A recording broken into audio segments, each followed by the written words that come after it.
এক মায়ের করুণ ত্যাগ। ঘন কুয়াশাচ্ছন্ন এক ভোরবেলা। সূর্যের আলো এখনো ঠিকমতো পৌঁছায়নি জঙ্গলের ভেতর। ছোট্ট রিনার কাঁধে এক ছেঁড়া কাপড় জড়ানো। হাতে মায়ের আঙুল ধরে হাঁটছে মা জাহানারা। মাথা নিচু করে চোখের জল চেপে রেখে চলছেন গহীন জঙ্গলের দিকে।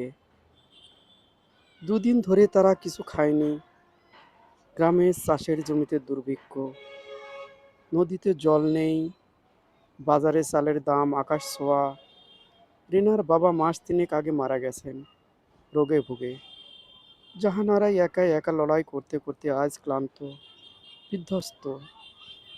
সন্তানের মুখে খাবার তুলে দিতে না পারার যন্ত্রণা যেন তাকে পাগল করে তুলেছে।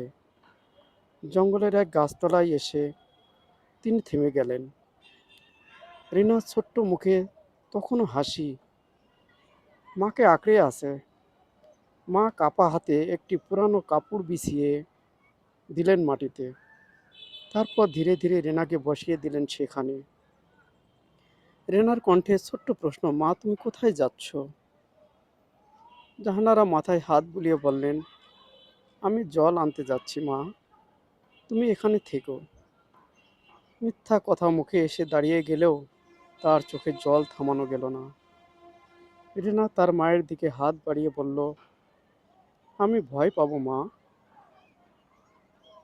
জাহানারা কাপা কণ্ঠে ফিস ফিস করে বললেন, আল্লাহ তোমার সাথে আছেন মা। তারপর বুকের সমস্ত শক্তি দিয়ে নিজেকে টেনে নিয়ে গেলেন দূরের দিকে।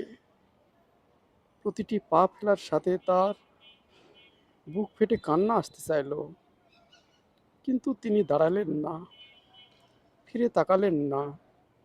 যদি তাকান, যদি রিনার ছোট্ট ডাকে আবার দুর্বল হয়ে পড়েন। পেছনে জঙ্গল নীরব কুয়াশায় মিশে যাচ্ছে। এক ছোট্ট শিশুর মায়ের জন্য ডাকা নিঃশব্দ কান্না। আর সামনে অনিশ্চিত এক ভবিষ্যৎ, শুধু কোনোভাবে বেঁচে থাকার অদৃশ্য আহ্বান।